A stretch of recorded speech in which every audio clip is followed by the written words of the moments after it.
Welcome, everybody. This is episode 227, and my guest this evening is Micheal Gatt, who is the composer for Hell or Kite Man. Hell yeah, the, that's currently running on HBO, which is kind of a follow up to the Harley Quinn and Poison Ivy. How's it going, Michael? It's going great. Thanks for having me, Chad. And I feel compelled to tell you that 227 is my birthday. So it was meant to be. Yeah. Also, wasn't it a show like in the '80s or something? I always, when I think of 227, I think of Was it something like Room 227 or something like that? something like that. Again, we're not here to talk about that. We're here to talk about Kite Man Hell Yeah and the music behind it. So, before we get talking about that, tell us a little bit about yourself and your history, as a comic book reader, if you are. I am actually. I'm definitely, I think for any artist, the dream is to work on, you know, first and foremost to work with great people, which Kite Man checks that box in a huge way. But also, if you're already a fan of the world or the thing, it's just a win-win. So I'm a huge DC fan, definitely a comic book reader, and when I was kind of before I started composing, I did a lot of traveling and I was into learning languages. And one of the ways that I would study like Portuguese or Spanish was to get, comics in country. And it's kind of a great method because you have the pictures telling you what's happening in the story, but everything's in the language you're learning. But I've just been into fantasy and superheroes and comics, since I was a kid. Do you maybe remember the first comic book that you read, or maybe the first one that kind of made you want to check out, more of them and got you hooked as a reader? I can't tell you the very first one. I remember my grandfather getting us Batman and Superman radios when I was a kid. Mhm. And I've just been a Batman fan, you know, above all else, for a very, very long time. That's probably like those were the first comics that I really gravitated toward. There was something Mhm. about the mythos of his character. Um, and I really loved how he didn't have any natural born superpowers. It was, he was usually the only mortal in the room if it was any kind of a Justice League, kind of storytell. So, uh, so yeah. And for me, you asked me a little bit about my history with comics, and I'm not sure if that bleeds over into my career, but uh, one of the things that was a big, get for me that I just so enjoyed was doing Batman the Long Halloween, which I'm sure you're familiar with the comic, the comics version of the arc of it. And then we did two films about it. And it was the whole look and feel of the films are totally noir, but what I pitched was a completely synthesizer score for it. Mhm. Something completely away from BTAS. And Butch Lukic, who I worked with on that, the producer, he loved it, and it was just great. It was great fun. So, kind of walk. I mean, you're scoring. You score the show. Kind of walk us through, what you do and how you do it. And I don't know. I don't know. I was in the high school band, but that's as far as I got with music. So, I'm not really sure how I do it, but I'll tell you the process. Meaning, it's just funny. It's like sometimes you just sit down with, for lack of a better way to put it, the blank page, and it just comes out. And especially when you do it long enough and you do it for television or film, you can't wait for inspiration. It's like, there is no, it's just time to go to work. So, mhm. but generally speaking, the chronology for myself and for my colleagues is that, you do once it's decided that you're going to score the project, you do a spotting session for each episode, and that's where you sit with the creatives and you walk through each scene. Is this going to have music? What's the emotional intention you want for the music? And you're spitballing ideas about what to do there.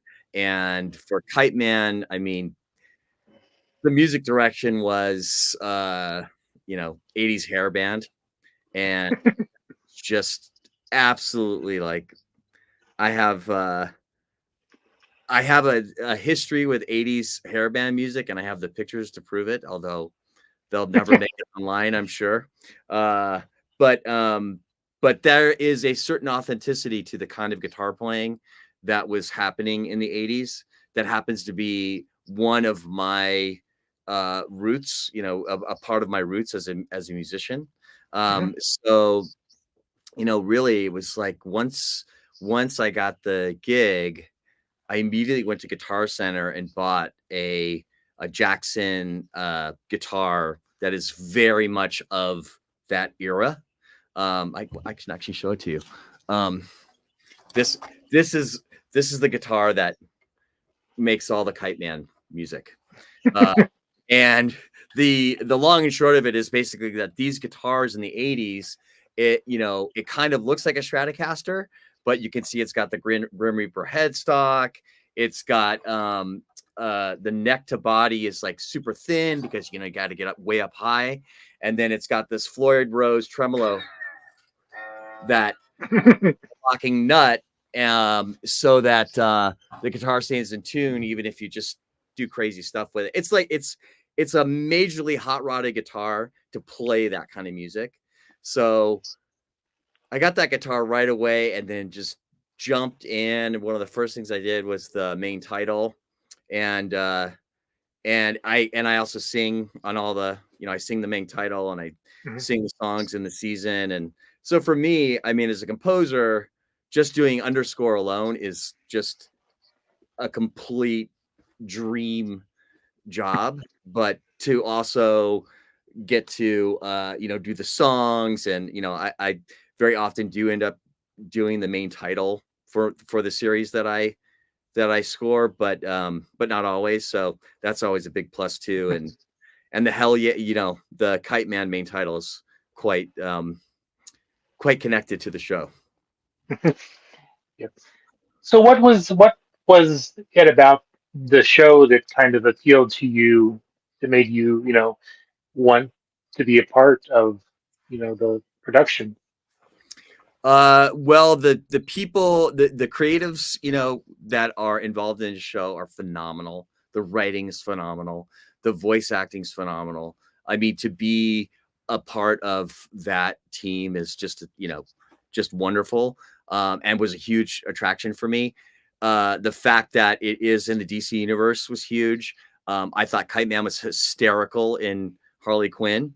And I thought, the fact that they're going to take this character and build a show around him, you know, and do it so beautifully, I think speaks to just how great, the writing is. I mean, this is a Mhm. guy who has a kite strapped to his back, and yeah, I just think that there's just so many layers to the show. I think uh, when people dig into it, I know for myself, uh, I mean, the comedy is totally on point, and I can say it may seem like I'm biased, but the reality is that I've seen each episode probably 500 times because that's just what Mhm. happens when you do this kind of work. And my wife would say, she'd walk by the studio and be like, I can't, you're laughing at that same joke again, because I just think it's just authentically just so well executed on every Mhm. level. Now, how long does it kind of take you to put together? How long did it take you to put together the theme song for the show? And from, I guess, writing it to the music to actually getting it to all work together. Well, The indirect answer, which is kind of the direct answer, is probably about 30 years. Because the execution of that main title was very quick. It's only 4 seconds long. Mhm.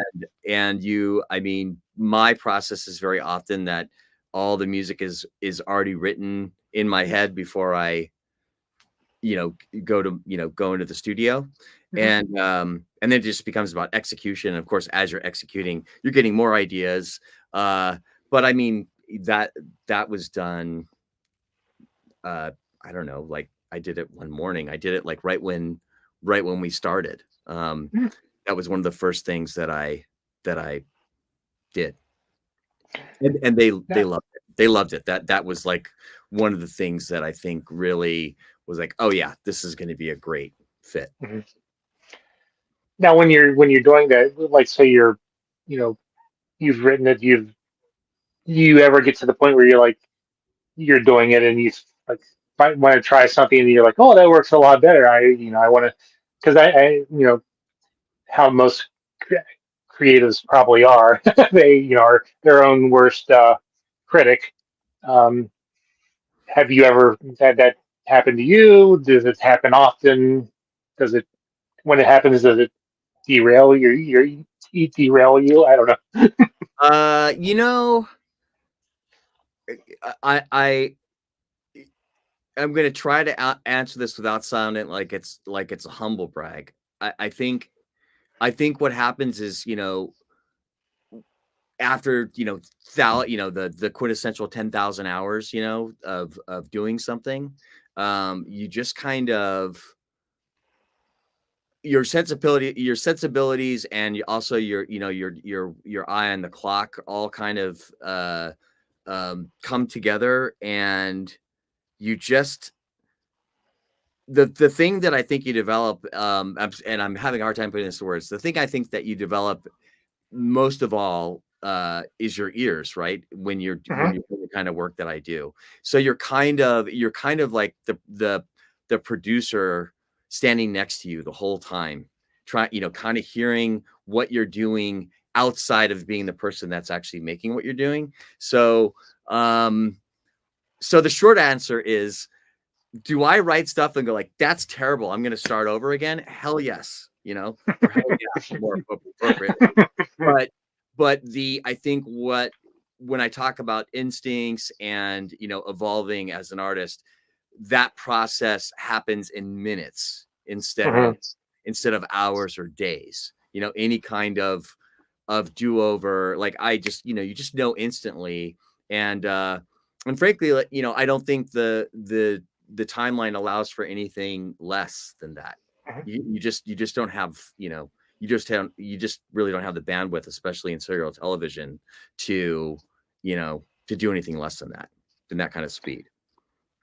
Now, am I correct that you also did the scores for the DC superhero girls, or Yes. the how did that being a kids show and this being obviously an adult show, how did that kind of play into your creative process?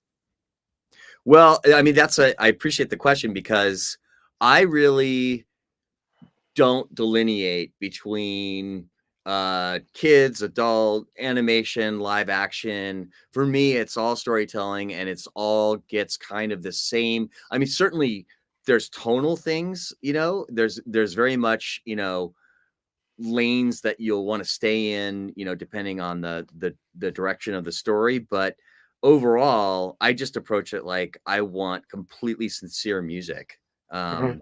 that's authentic to the story. So, and DC Superhero Girls, that show was, each character had their own theme, each character had their own instrumentation, and then I would layer those themes and instrumentations on top of each other in different scenes.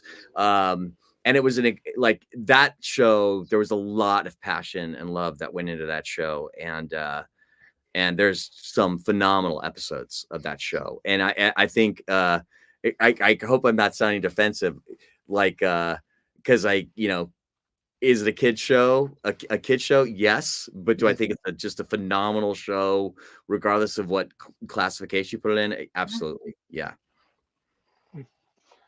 So getting back to the show, do you have and having watched it as many times as you said that you've watched it, do you have a favorite character, favorite scene, favorite moment? I mean, if it's a moment that hasn't been aired, then I don't want you to spoil it. But Yeah, yeah. Well, at the time of this, 4 episodes have come out. I definitely have a soft spot for episode 4, although the whole the whole season, every episode for me is super solid and just super enjoyable. I think as far as favorite characters, I mean, it's hard for me to play favorites. I think definitely, very often we're focusing on Kite Man, Glider, and Bane, and I think that all 3 of them are just fantastic. And Noonan. I mean, it's just again, I if it sounds like I don't know, I just authentically think like everything is so solid. It's just a very tight show. Mhm. So, um, kind of comparing it to like the Batman stuff, because Kite Man is a Batman villain. Was there kind of things that you wanted to bring from that, what you've learned or used with the Batman into not exactly, but you know, elements or things that you brought into Kite Man? I think for me personally, which my personal um goals and what I try to bring to my art is that to not repeat myself, to try and push boundaries and find new ways to express myself musically. And so, in a way, the way former projects define what I'm doing is, well, I've done that. I want to try this for that. So, earlier I was mentioning that, Batman was all synths. Kite Man's, a lot of hairband stuff, and also covers an immense amount of other genres actually in Kite Man. And DC Superhero Girls had, for Bumblebee, because she was all tech, I did 8-bit music for her. Mhm. And Zatanna was like very pretty fabulous, she liked to go clubbing and stuff. So it was all EDM. Uh so yeah, I guess the answer to the question is that what I bring from my other projects is more about defining what I'm likely not going to do. Mhm. That being said, I think that just by the nature of me being the person writing the music, my music there is a continuity in it. I think that I think it's very hard to hear your own stuff objectively, but I would say that I'm a little bit edgier with my Mhm. approach to score. It's not Now, subtle music, is how I would say it. mhm. So are there, you've again, you've done Batman, you've done Kite Man, you've done superhero girls. Is there any other comic book characters, DC, Marvel, that maybe you would like to try to score for? That's a great question. I think it would be. I mean, first of all, I wouldn't take anything off the table. I mean, for me, Hmm. like, just like working in this world is always a blast. And I think it also, and this is a callback to Kite Man again, is that really whatever the character is on the page, just like in the comics, it's like it's what you do with it. It's what you do with Hmm. the narrative that's really going to define, how you feel about it.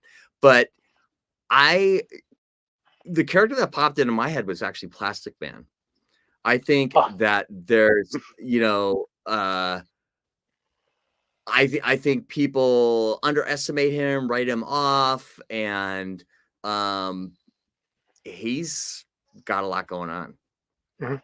And there and his power is, you know, so unique, um Mhm. and his wit and everything else. So, you know, I don't know, that's just what came to mind. Okay. Um, Now, when you were doing your characters, you try to do a deep dive into their history of their story to kind of get a feel for those characters. And um, so what did you read to kind of get a feel for Kite Man? Well, Because I there's not definitely, really a lot out there. I mean, yeah. And also I think it's important too to recognize, you know, as far as how I approached this was, this is a character that's in a world, you know, that, you know, it's a spin-off. So I think whatever versions of Kite Man are out there, this is the version that, you know, this is honoring. So I certainly, you know, knew Kite Man, you know, knew who Kite Man, got my impressions of him from his, you know, his portrayal in Harley Quinn. And and I just and before I'd ever seen an episode of Kite Man Hell Yeah, I thought this character is amazing because he's like so nice. He's like all heart, you know, and and there's a, you know, for lack of a better word, like dim-wittedness about him, but he's kind of self-aware about it. So there's just a lot of, for for me, the irony that he's a villain and yet he's very lovable. yep.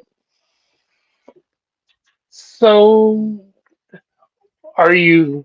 Do you have anything else about you're working on the project that maybe we haven't covered yet that you'd like to mention or think people should Uh, know about?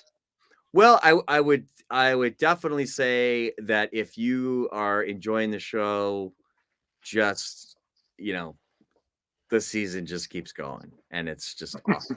So I think you're in for, you know, some real treats.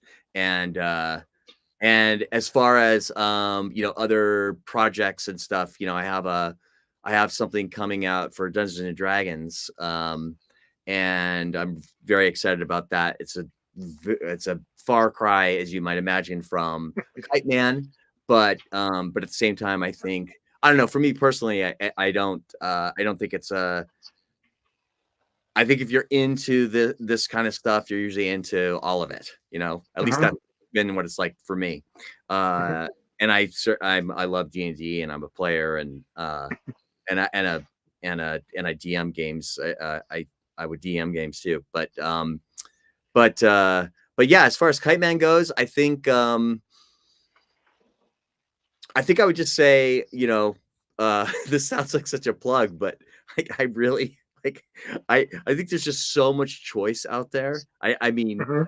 we all feel overwhelmed by how much content there is to see, and I it's just so nice. I just feel so like legit in recommending this show. It's just, if you're into like very well written, very adult comedy, uh and, you know, and the kind of violence that can come with that too, then this is totally your cup of tea. Now, as a composer, who inspires you when music you listen to? What inspires you, to create, or has inspired you in the past? You know, I think I think that I grew up in bands. I grew up playing in bands. You know, I'm not a classically trained. You know, I didn't go to, you know, music school. Mhm. Now that being said, you know, I write for orchestra, and you know, um, which you'll hear in projects coming out this year, and all that kind of thing. But I guess I think a lot of my sensibilities come from more commercial music Mhm. than, say, from, you know, from classical symphonic stuff. Mhm. Now I would juxtapose that with that. the live music that I see is almost exclusively, philharmonic, symphonic music, like, Hollywood Bowl, LA Phil, Disney Hall. Like that's what we love to do in our free time. But I think, in also answering your question, it's, the huge advantage I think you have is of being a film composer, um, or a television composer composing for picture, is that the notes are really kind of just all on the screen, like when you watch the story, and you just, it just kind of all comes out. It's like it's like a huge um, starter kit, like almost like a bread starter. It's like so yeah. So, what would you say your top five soundtracks are? Oh wow. That's a hard ask. I'll tell you that. I didn't say they were going to be easy questions. No, no, no. I would say, oh my gosh. I'll take it another direction. I would say my favorite band of all time is Led Zeppelin, Okay. and my favorite guitar player is Jimmy Page of Mhm. Led Zeppelin. And I think one of the many things I loved about them, and I didn't really think about this until this conversation actually, is how they could comport themselves into so many different genres of music and still sound like Led Zeppelin. And I think that's really, I didn't realize it until now, Chad. So thanks very much for asking. But I think kind of been been underneath my journey so far. Mm, mm. I'm glad to help you with this epiphany. Thanks. Yes. How much do you charge an hour? Tell, we're just doing telehealth. This isn't actually an interview. So, yeah, now since you kind of changed the question, who are some other, what three other bands that kind of, you, I guess, gravitate towards? We'll say bands and move along from soundtrack. Sure. Sure. Yeah. Soundtracks are just, I mean, yeah, it's just so vast and yeah. I would say, I have to say, like, Ennio Morricone, I think, is just phenomenal. I think more in terms of composers than specific Mhm. movie tracks, but I would say he's one that just stands apart, and where a lot of us are standing on his shoulders for sure. Um, uh, yeah. So, so other bands, let's see. Uh, I've been listening to the Pretenders a lot lately. And yeah, I'd say Zeppelin. Um, I was super into AC/DC when I was a kid, just super into that. And I think this is what I did a show called Blood Drive in 2017, and that was something that I could see your audience really loving. It was a show, an anthology about cars, about a race across the country, set in the future of 1984. But the cars run on human blood. But at its heart, it was a comedy. Mm. So, uh, so anyway, I just made me think of it because as I'm talking to you about all this stuff, like a lot of this, like these kinds of these kinds of groups, which had a lot of edge, had a lot of attitude, inform. If your original question about like what are my favorite inspirations are, I think a lot of what I do comes out of that DNA from the music that I loved in high school, and I Mhm. think for a lot of us, that's really what we consider our music. The music you like to listen to when you work out is usually what you fell in love with in high school. Mhm. Um, at least that's been my experience. But so yeah. So, are you, well, as we wrap up here, are you currently reading any comics that you're really enjoying, or anything in general that you're reading? I actually got the uh the Batman, I think it's Batman Year One. I do not want to say this because I feel like this is would sacrilege to incorrectly, but I just recently got a Batman graphic novel. But to be completely candid, I have just been working so much that I have not had time for much else. That's that's a fair question. That's a fair answer. Sure. So, where can people find you? Where can they find your stuff other than Kite Man? Hell yeah. Uh, Where can they find you on the social media, stuff like that? Are um, you on social media? I'm not on social media, but I do have a website, michealgatt.com, and you can find my music at Spotify under my name. Mhm. And yeah, that's basically the best way to find me online. All right. Well, I want to thank you for taking the time this evening to chat and enjoying. I at least am enjoying uh, the Kite Man show, and now when I watch it, I'll have to listen a little closer to the music and see how how it kind of interworks with what's going on the screen. Thanks. Yeah, there's definitely. I mean, if you sometimes I like to say if you're doing your job as a composer, then they're not. Then the audience isn't necessarily noticing the music. You don't want to take people out of the story. But at the same time, obviously, if it's putting you in it, then that's the goal. But I can tell you that if you watch the show from that angle, there's a jukebox inside the bar, Hmm. and all the music coming out of that jukebox is from me. Um, and then it will jump to a score moment, and it jumps back to like a jukebox song and that kind of stuff. Um, and of course, the main title and credits. That's where I just leaned completely 80s hair band with all kinds of guitar playing, and so yeah. But but thanks, Chad. This is yeah. I really appreciate you making the time and the great questions and the therapy, because now I have a better understanding of my path.